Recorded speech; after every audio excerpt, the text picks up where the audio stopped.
പരിപ്പ് കുറച്ച് പരിപ്പ് ഇടുകയുള്ളൂ കേട്ടോ, അധികം ഇടത്തില്ല. കുറച്ച് പരിപ്പിട്ട് ഒന്ന് കഴുകി വാരി നമുക്ക് കുക്കറിലിട്ട് വേവിച്ചെടുക്കാം.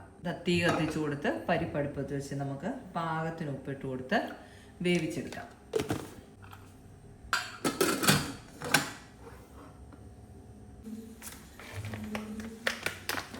ഇത് അരിഞ്ഞു വെച്ചിരിക്കുന്ന പച്ചക്കറിയാണ് കേട്ടോ മേടിച്ചേക്കുന്നത്. ലുലുവിൽ നിന്ന് മേടിക്കുന്നതാണ്. അപ്പം നമുക്ക് അത്ര എളുപ്പമുണ്ടല്ലോ. നമുക്ക് അതൊരു പാത്രത്തിലേക്ക് ഇട്ടൊന്ന് വാഷ് ചെയ്തെടുക്കാം. അപ്പം നമുക്കിതൊന്ന് വാഷ് ചെയ്ത് അരിഞ്ഞെടുത്തിട്ട് വരാം. ഇതൊക്കെ ഇങ്ങനെ മുറിച്ചിട്ട് വന്നു കഴിഞ്ഞ് കഴിഞ്ഞാൽ ഇതിൽ കറ പിടിക്കും കേട്ടോ. കറ പിടിച്ച് കഴിഞ്ഞാൽ നമ്മൾ വീണ്ടും അതിൽ നിന്ന് കുറേ ക്ലീൻ ചെയ്തെടുക്കേണ്ടി വരും.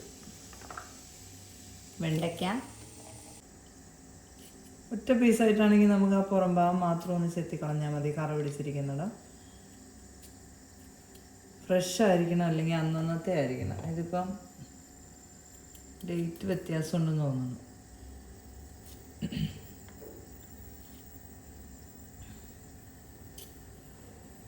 ഇങ്ങനെ എടുക്കുമ്പോൾ ഇത് നഷ്ടമാണ്. പാക്കിംഗ് ഒക്കെ കാര്യം പറഞ്ഞാൽ ഭയങ്കര പാക്കിങ്ങാണ്. പക്ഷെ നമുക്ക് കിട്ടുമ്പോൾ അത് കൊള്ളില്ലാണ്ട് വന്നു കഴിഞ്ഞാൽ പാക്കിങ്ങിൽ കാര്യം ഉണ്ടായിട്ട് കാര്യമില്ല. ചിലരിങ്ങനെ തന്നെ ഇട്ടങ്ങോട്ട് വെക്കും കേട്ടോ.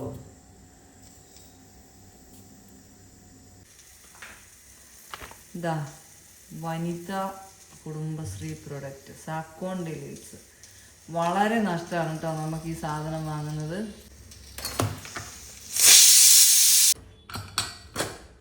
ഇതാ പരിപ്പ് വന്നിട്ടുണ്ട്. അതിലേക്ക് നമ്മുടെ കഷ്ണങ്ങൾ ഇട്ട് കൊടുക്കാം.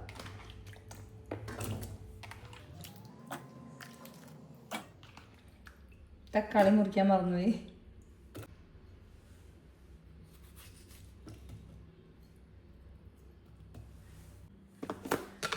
അതിനാവശ്യമായിട്ടുള്ള ഉപ്പ്,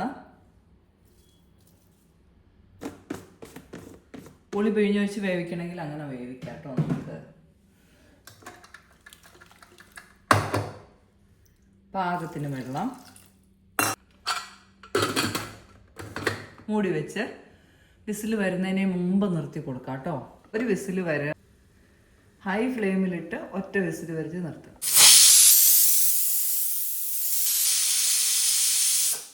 ഇതാ തീ കൂട്ടി വെച്ച് ഒറ്റ വിസിലായിട്ടുണ്ട്. നമുക്ക് തീ നിർത്തി കൊടുക്കാം. ഇനി എയർ പോകുന്നവരെ ഒന്ന് വെയിറ്റ് ചെയ്യാം. ഇതാ ഇത്രയുള്ള ഒരു നെല്ലിക്ക വലിപ്പത്തിൽ പുളി പിഴിഞ്ഞെടുക്കാം.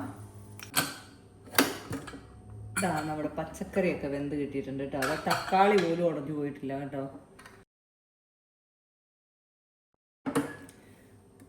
എല്ലാം പാകത്തിന് വേവായിട്ട് കിട്ടിയിട്ടുണ്ട്. സാമ്പാറിനുള്ള മസാല റെഡിയാക്കാം. തീ കത്തിച്ച് കൊടുക്കാം. ഏറ്റവും എളുപ്പത്തിൽ സാമ്പാർ ഉണ്ടാക്കുന്ന വിധമാണ് കേട്ടോ ഞാൻ ചെയ്യുന്നത്. എനിക്കിങ്ങനെ അടുക്കളയിൽ ഒരുപാട് നേരം പണിയുന്നത് ഇഷ്ടമല്ല. ഇനിയിപ്പോൾ ഓണായാലും ക്രിസ്മസ് ആയാലും എന്ത് പണിയായാലും അധികം നേരം അടുക്കളയിൽ നിൽക്കുന്നത് ഇഷ്ടമല്ല. അപ്പം എത്രയും പെട്ടെന്ന് നമുക്ക് കറിയാവുക, എന്നാൽ ടേസ്റ്റോടു കൂടിയാവുക, അത്രയേ ഉള്ളൂ. ഇതാ വെളിച്ചെണ്ണ വെച്ച് കൊടുക്കാം. എണ്ണ ചൂടായി വരുമ്പോഴത്തേക്ക് നമുക്ക് കടുക് ഇട്ട് കൊടുക്കാം. കടുക് പൊട്ടി തുടങ്ങുമ്പോഴത്തേക്ക് നമുക്ക് ഉലുവ ഇട്ട് കൊടുക്കാം. ഒന്ന് മൂടി വെച്ചാൽ നന്നായിരിക്കും കേട്ടോ. പരന്ന പാത്രമായതുകൊണ്ട് ചുവന്ന ഇട്ട് കൊടുക്കാം. കറിവേപ്പില, ഉള്ളി ഇളക്കി കൊടുക്കാം.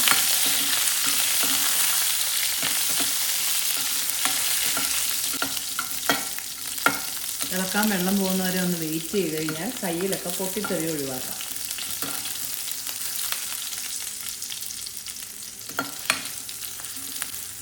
അപ്പോൾ ഉള്ളിയൊക്കെ ചെറുതായിട്ടൊന്ന് വഴണ്ട് വന്നിട്ടുണ്ട്. ഇതിലേക്ക് നമുക്ക് പൊടികൾ ഇട്ട് കൊടുക്കാം. മഞ്ഞൾപ്പൊടി, മുളക് പൊടി ആവശ്യത്തിന്. എല്ലാവരും മല്ലിപ്പൊടിയും വെണ്ടയ്ക്കൊക്കെ അവസാനം വരച്ചാണ് ചെയ്യണത്. ഞാൻ വെണ്ടയ്ക്ക അതിലിട്ട് വേവിച്ചു. ഇതിലിട്ട് ചെയ്താലും കുഴപ്പമില്ല. ഇത് നമ്മൾ എടുക്കുമ്പോൾ ചെയ്താൽ മതി. വച്ചിട്ടിട്ടാൽ മതി. മല്ലിപ്പൊടി ലേശം ഒരു 1.5 സ്പൂൺ ഇട്ടിട്ടുണ്ട് കേട്ടോ. നല്ലവണ്ണം മിക്സ് ചെയ്യാം.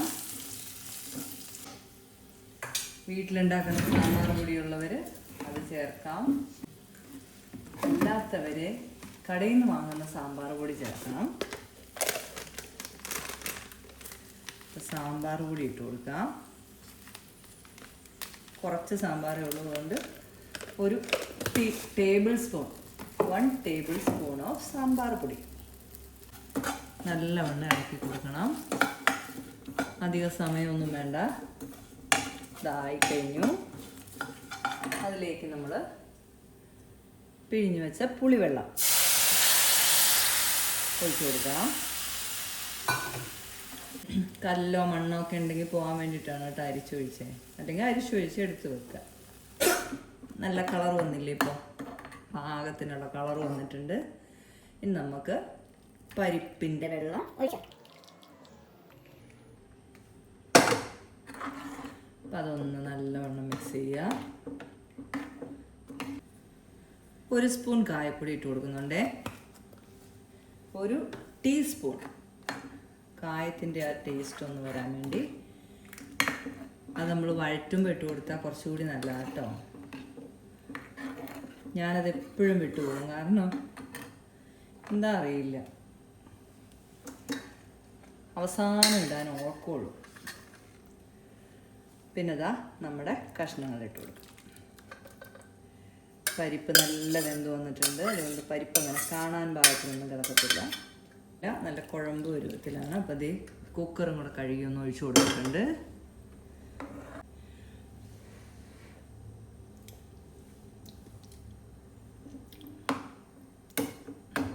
ലേശത്തിൻ്റെ വേണം കേട്ടോ.